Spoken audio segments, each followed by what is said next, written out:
This video is for limits and continuity.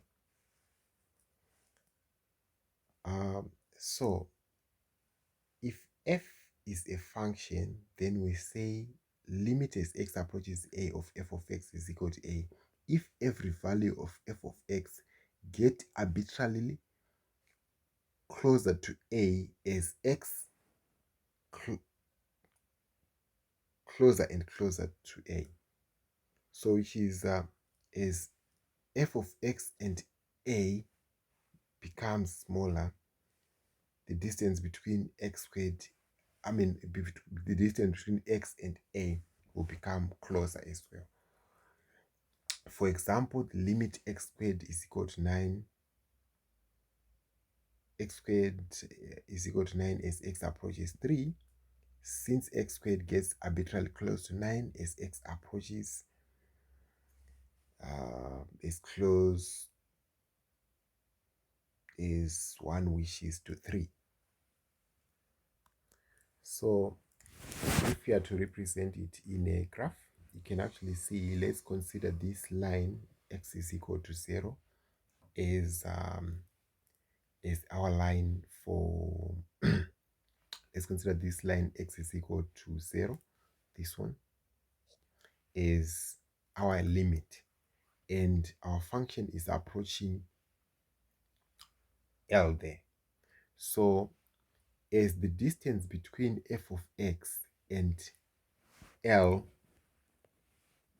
gets to 0, the distance between x and a will also get to 0. So x, we consider x as any value which is here. So as x gets to 0 here, as the distance between x and a gets to 0, the distance between f of x and a gets to 0. Hence, the definition of the limit which we are going to be using would be limit as x approaches a of f of x is equal to a if given epsilon greater than 0, there exists a delta which depends on epsilon, which is also greater than 0, such that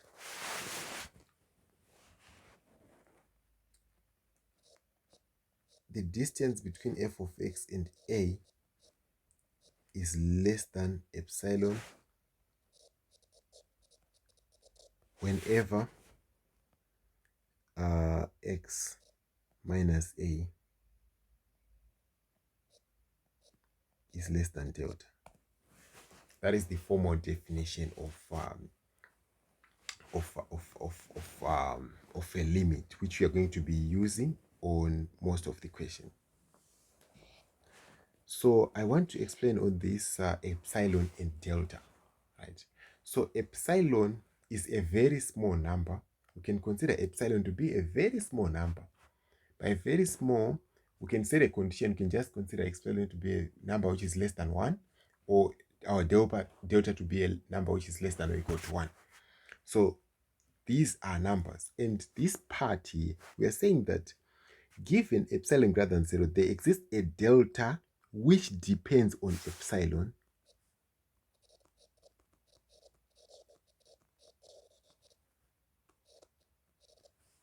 such that f of x minus a, so which is such that as the distance between f of x and a gets to 0, distance between f of x and a gets to 0 whenever x minus a is less than delta. So like, it's just like we are saying is the distance between f of x and a shrinks, this one should also shrink. So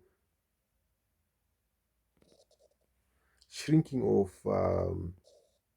this distance happens whenever this is shrinking. So f of x and a is shrinking whenever x and a is also shrinking. So that's the formal definition of a limit. So we're going to be using that definition to prove or to disprove whether a given limit is the limit of a function. Okay, so considering this example, we have showed that limit is x squared, limit is x, limit is, this one should be x, limit of x squared plus 1 as x approaches 1 is equal to 2. Okay, so what we are required to show, that we need to show that there exists a delta, so that for a given epsilon, x squared plus 1 minus 2, so which is, we are just saying the distance between x squared plus 1 minus 2 is less than epsilon, for x minus 1 less than delta. That is what you should show. So we first start from this part. But when you are writing out the proof for this, I need to see this statement. We need to find delta, so that for a given epsilon, x squared plus 1 minus 2 is less than epsilon, for x minus 1 less than delta. Then now we've so you can actually see that on multiplication we have x squared plus 1 minus 2, which is this one, which is inside the modulus. So this one just simplifies to x squared minus 1. Then it gives us after, like, consider that it's a difference of two squares. So we have x plus 1 by x minus 1. That is what it gives.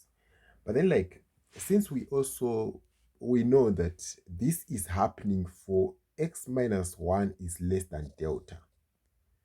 Since we know that this is happening for x minus 1 less than delta, let's choose a delta which is less than 1, so that we find the bound for x plus 1. So if we choose a delta,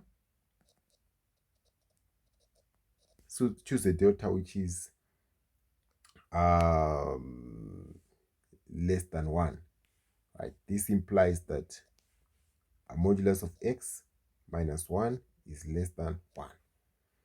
So that if we use the properties of a modulus here, we have minus 1 is less than x minus 1, which is less than 1. That is the properties of a modulus. We talked about this. So why are we doing this? We want to find the bound for x plus 1, since we already know that the bound for x minus 1, we have it. We want to find the bound for x plus 1, right? So which is, let's now add 1 both sides in this one. We have minus 1 is less than, sorry, it's minus 1 plus 1 is less than x, which is less than 1 plus 1, which is 0 is less than x, which is less than 2. Then after that, we have to add 1 on everything. So 1 is less than x plus 1, which is less than 2 plus 1. We now have a bound for x plus 1. So x plus 1 is actually less than 3. So we are actually interested in bounding these, such that we find the bound for epsilon. So you can see that this actually yields that if we have, just allow me to take this to the other screen.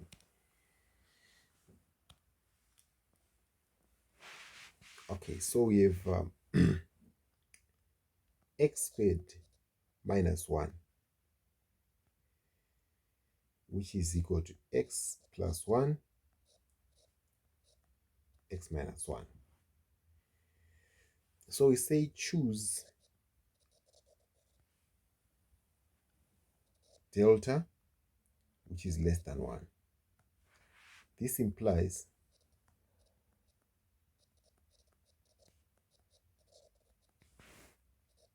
x minus 1 is less than delta, which is less than 1. So x minus 1 is less than 1.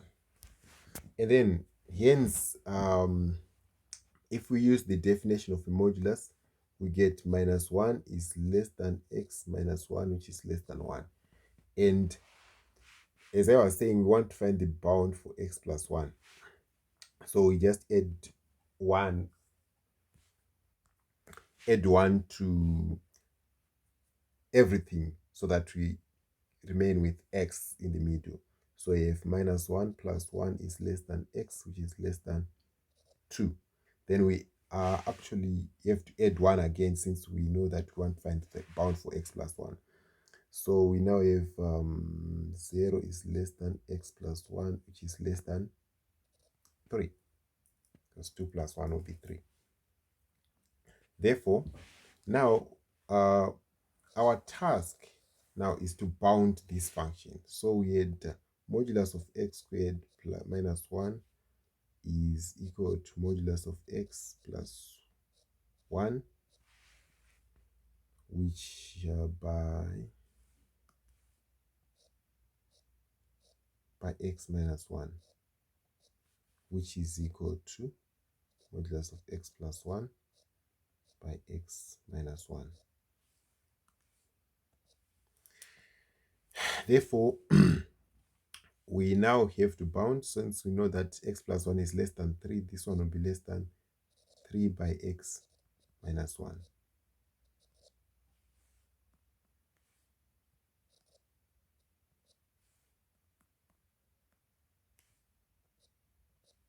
Three by x minus 1. But in turn, we know that if this 3 by x minus 1, if 3 by x minus 1 is less than epsilon, we get x minus 1 is less than epsilon over 3. Perfect. That's what we get. So going back to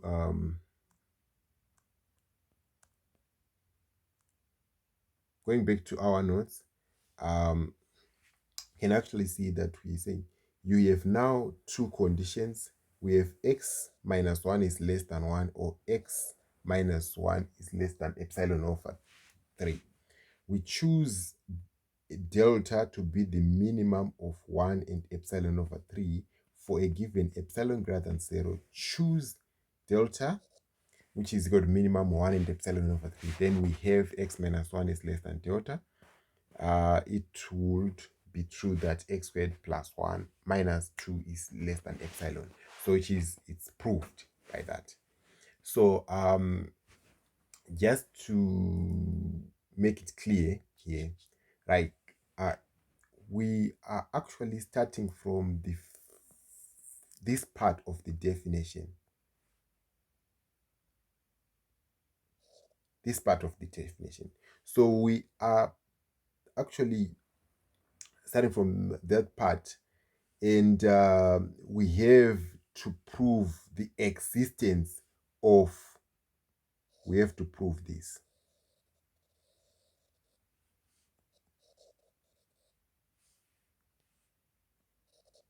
So we start from this part, and we have to prove. So we have to prove that there exists a positive number delta such that 0 is less than x minus h is less than 1. Then that happens. So we start with from this f of x minus a is less than epsilon part. So don't forget, right? I'm just going to consider one more example. I'm going to use an alternative method to this one, to the second example, which is x squared plus 3x is equal to 10. X squared plus 3x is equal to 10 as x approaches to x squared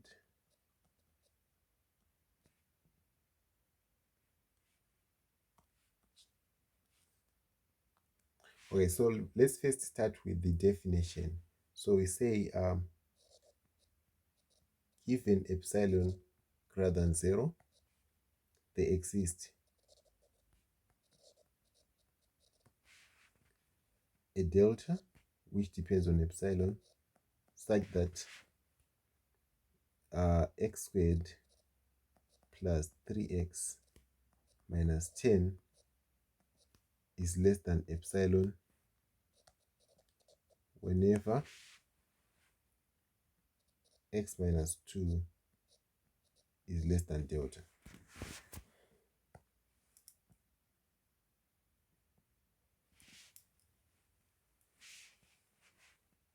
So so the first thing we have to do is to see that what we have to prove is this part, the existence of a delta which depends on epsilon. So it's like we are saying, given epsilon greater than 0, we are required to prove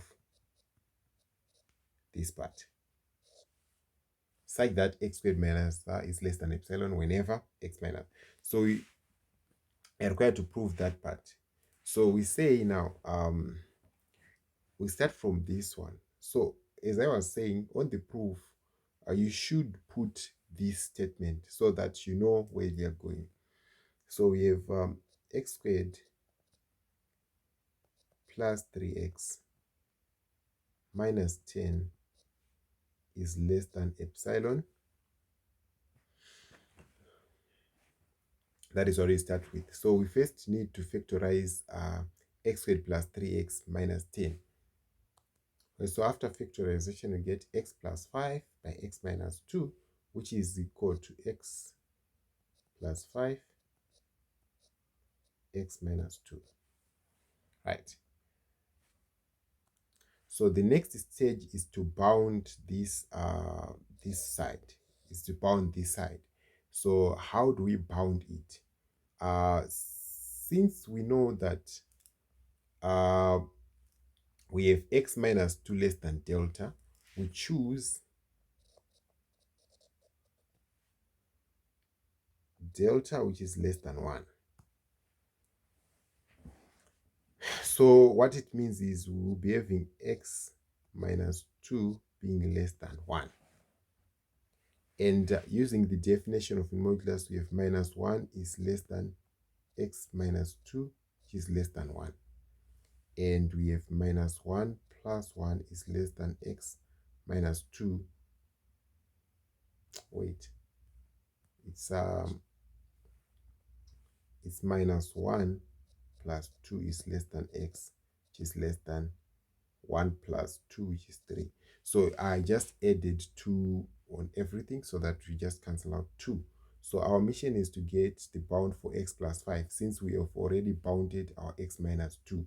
So for us to bound this one, you can just bound x plus 5. X minus 2, we know the bound for it is either delta or 1 in this case. So we have x plus 5. So it's we have to add 5 on everything. Will be less than 3 plus 5 is less than minus 1. Minus 1 plus 2, that's 1 plus 5, that's 6, right? Was it's minus 1 plus that's 1 and 2. So it is, we have x plus 5 is actually less than 8. 6. So 6 to 8 is the bound. So, but we are only interested in the upper bound. The upper bound is what is important. So we're gonna say x plus 5. You're gonna say modulus of x plus 5 by x minus 2 is less than, since we know that x plus 5 is less than 8, so it's less than 8 by x minus 2. But if this one, if 8 by x minus 2 is less than epsilon, then x minus 2 is less than epsilon over 8. So we now have two conditions. It's either we have this one, this first condition, x minus 2 being less than 1, and x minus minus 2 being less than epsilon over 8. So we take delta to be the minimum of these two, epsilon over 8 or 1. So whenever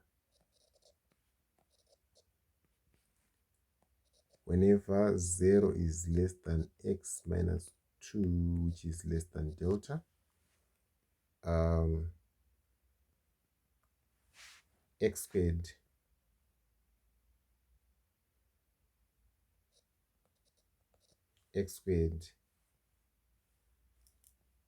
plus 3x minus is equal to x plus 5 by x minus 2, which is less than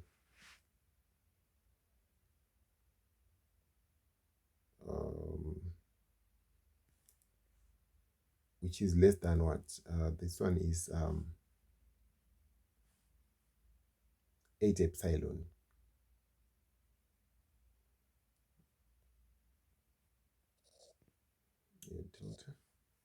8 delta, sorry. 8 delta, which is less than 8 delta. And as a result, we have delta, which is equal to epsilon over 8.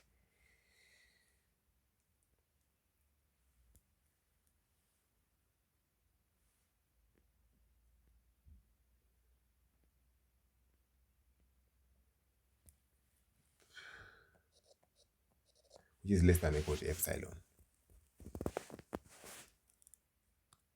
Alright, so to consider another example, we have limit as x approaches 0 of x sine x. So the proof is still the same. If given epsilon rather than 0, we are required to prove that there exists a delta which depends on epsilon, such that f of x, my f of x is now x sine x, x sine 1 over x minus 0 is less than epsilon whenever x minus 0 is less than delta.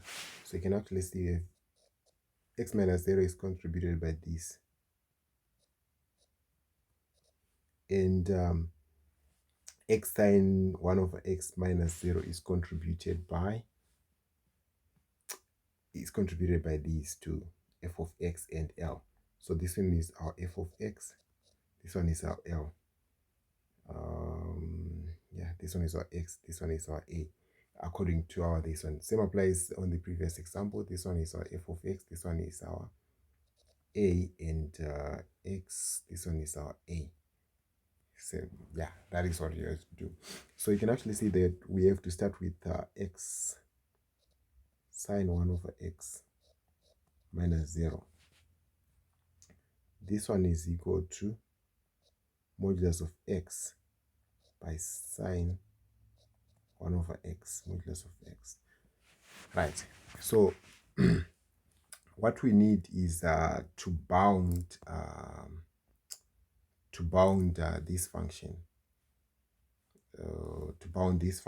So for us to bound, let's just take it to another screen. So we have limit as x approaches 0 of x sine 1 over x is equal to nu. So they are saying you have given epsilon greater than 0, we are required to prove there exists a delta which depends on epsilon, such that x sine 1 over x is x sine 1 over x minus 0 is less than epsilon whenever 0 is less than x minus 0, which is less than delta. So we have, as I was saying, this contributes to x minus 0 being less than delta, and this part contributes to this.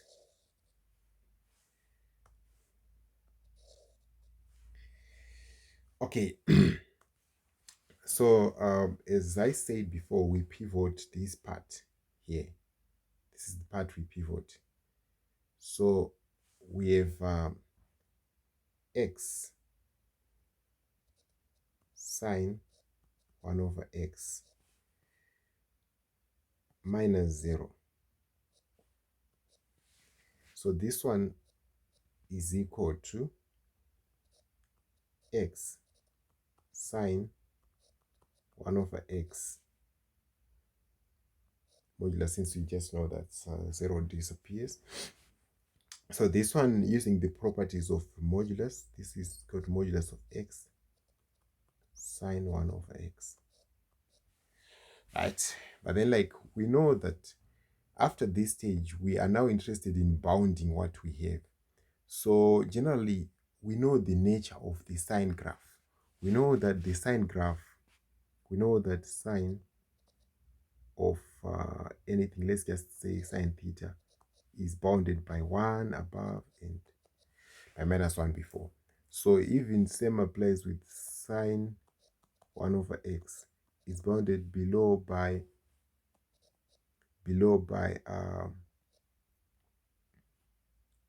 minus 1 and above by 1.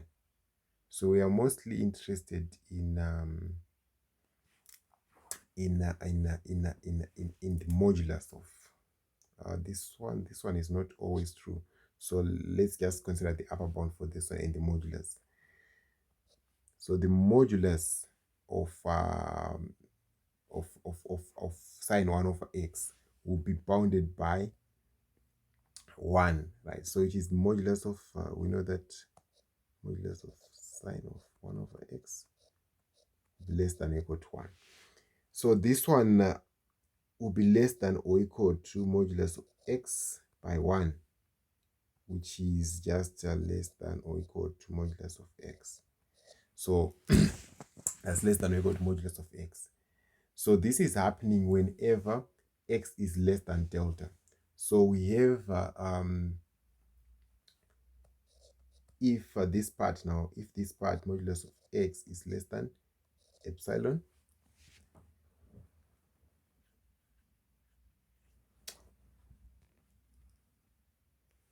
then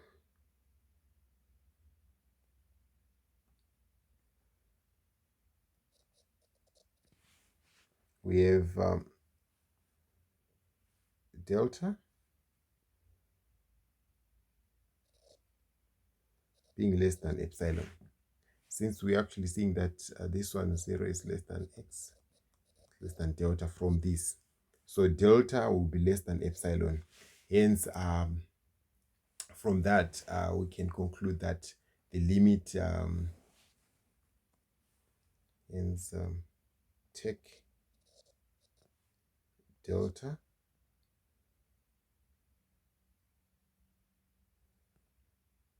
to be equal to epsilon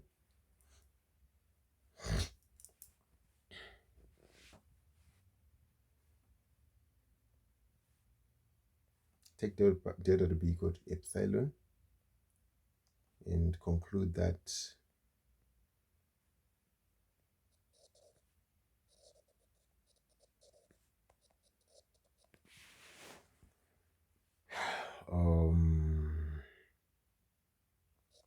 limit as x approaches 0 of x sine 1 over x is equal to 0.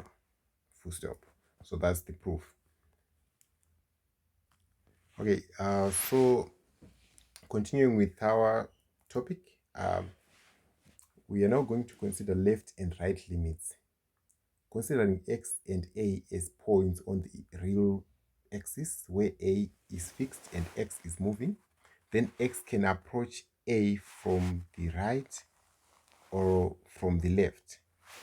We indicate the respective approaches by writing x is equal to plus a and x is equal to a from the positive and x is equal to x approaches a from the positive and x approaches a from the negative. So we say if the limit as x approaches a of f of x is equal to a1 and the limit as x approaches a from the negative of f of x is equal to a2, we call a1 and a2 respectively right and left limits. So generally we say limit as x approaches a of f of x is equal to a if and only if the limit, the left limit is equal to the right limit. So which is that we are actually saying that the limit as x approaches a of f of x is equal to a if and only if the left and right limits are equal.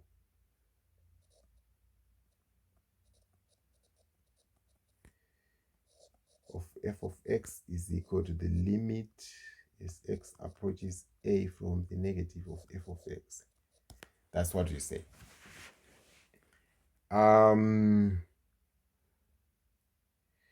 So the examples which we can consider for these, we are going to focus more on piecewise functions because those are the ones which show more variations.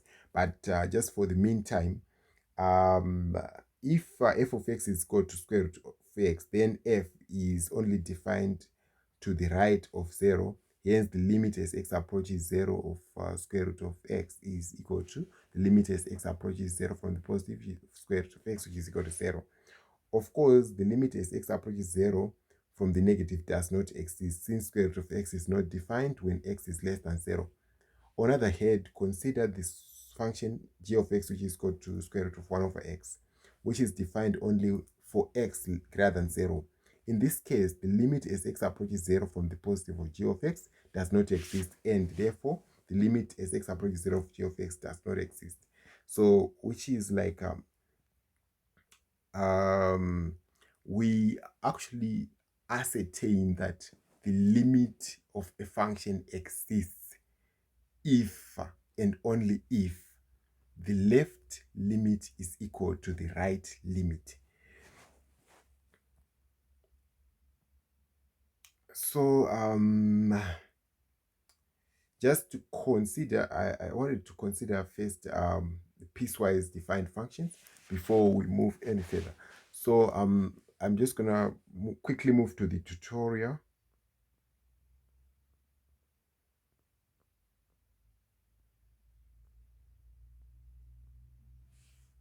Okay, to consider this question,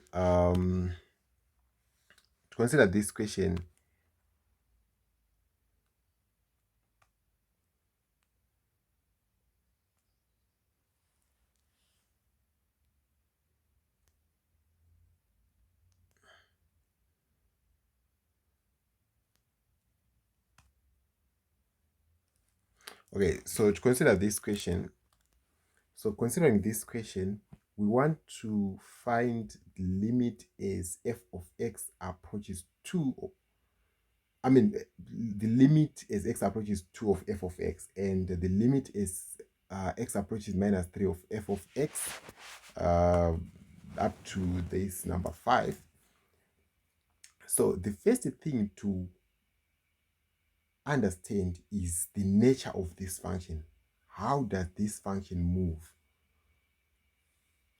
So for us to understand that, we have to sketch this function first. You can use this definition here, but I'm just going to sketch for the sake of clarity.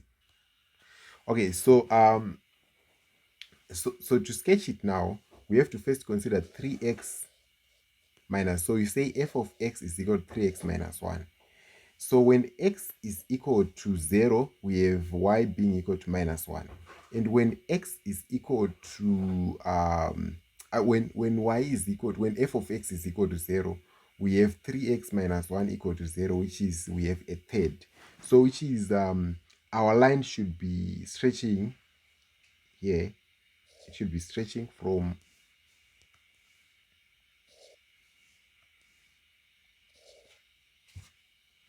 okay, that's how our line should look. It should actually stretch up to this one, but then like it is defined for x less than 0. That's why we just considered from here going down.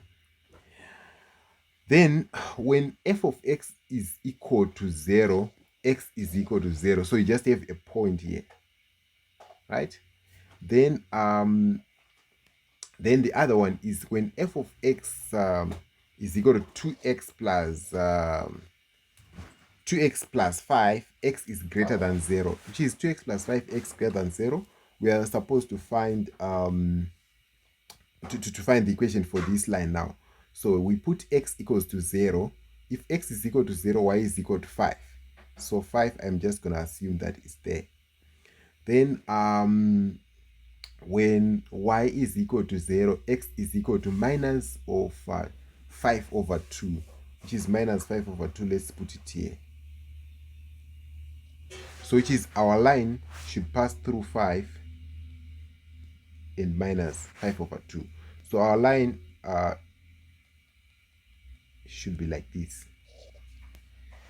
So I have to increase this one.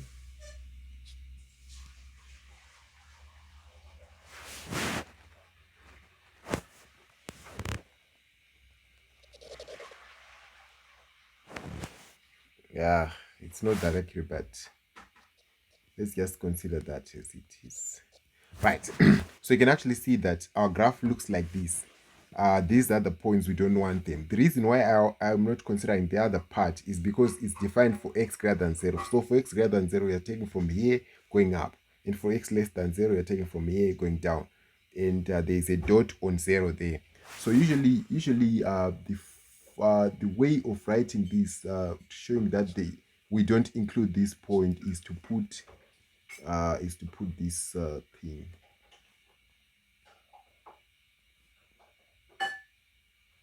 This 0.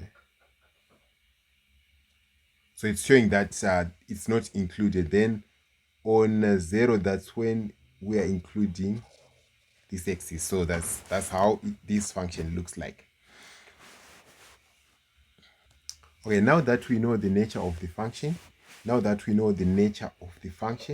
we are going to consider the limit as x approaches 2 of f of x. So the limit as x approaches 2 of f of x, you're just going to consider this x approaches 2. 2 is in the range where x is greater than 0. So we ignore all the two functions. This one, we ignore the first and the second. These two, we are going to ignore them, and we are going to consider the region where this is valid. So the region where this is valid is 2x plus 5. So we are going to just consider f of x is equal to 2x plus 5. I'm going to explain again. I said I'm going to consider 2x plus 5 because our x, which we are considering here, is greater than 0. We are considering x as x approaches 2. So x is actually greater than 0. So we're just going to say the limit of f of x as x approaches 2 is equal to 2 by 2. We just substitute this 2 on x. 2 by 2 plus 5, which is, what is 2 by 2 plus 5? 2 by 2, that's 4, plus 5, that's 9. So the limit as x approaches 2 is 9. And the second one is limit is f of x. Limit of f of x as x approaches minus 3. Minus 3 is actually in this range when x is less than 0. So you're going to consider f of x, which is equal to 3x minus 1. So we want x to approach, which is sorry. So the limit as x approaches of minus 3 of f of x will be equal to 3 by minus 3 minus 1, which is equal to 3 by minus 3, that's minus 9 minus 1. Minus 9 minus 1, that's minus 10. Then the last one, on these ones, then the next one would be the limit as x approaches 0 from the negative. You should understand that it's 0 from the negative, not minus 0 or anything. 0 from the negative of f of x. Now, we are checking also the function which f of x follows when we are approaching 0 from the negative. So if we are approaching 0 from the negative, we'll be moving in this function until we get to 0. So which is 0 from the negative, we are moving in this function which is down here, which is 3x minus 1. So we are going to just say, as this approaches 0 from the negative, we are having a 3x minus 1, which is equal to 3 by 0 minus 1. So our f of x, let's, for clarity reason, let me shift this one to f of x is equal to then limit as x approaches 0 from the negative of f of x is equal to that. So which is equal to minus 1. Then then for the next question, we have limit as x approaches 0 from the positive of f of x. So limit as x approaches 0 from the positive of f of x. This one, limit as x approaches 0 from the positive. From the positive, we'll be moving in this function, going down to 0. So which is our function will be equal to 2x plus 5. It will be equal to 2x plus 5 there. So we are supposed to use 2x plus 5. So it's 2 by x, we put our x, which is equal to 0, plus 5, which is equal to 5. So the limit as x approaches 0 from the positive of f of x is 2x, is 2 times 0 plus 5. Now, we have the left limit being equal to,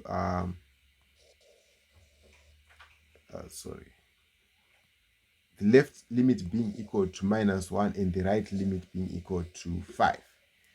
Then let's now check what we are asked there. Like they actually asked us, what is the limit as x approaches 0 of f of x? So this one is simply equal to, we just know that if x is equal to 0, f of x is equal to 0. That is, x is equal to 0, f of x is equal to 0. So this one, we just know that at x is equal to 0, f of x is equal to 0. Therefore, limit as x approaches 0 of f of x is just equal to 0. So you can actually see this is evident that the limit as x approaches a from the positive, limit of f of x.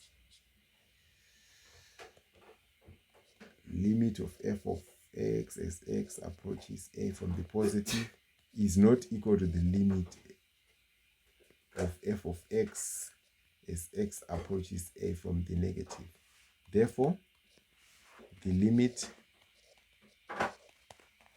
at x is equal to 0 does not exist. Okay, so I will make another video for this section to consider more functions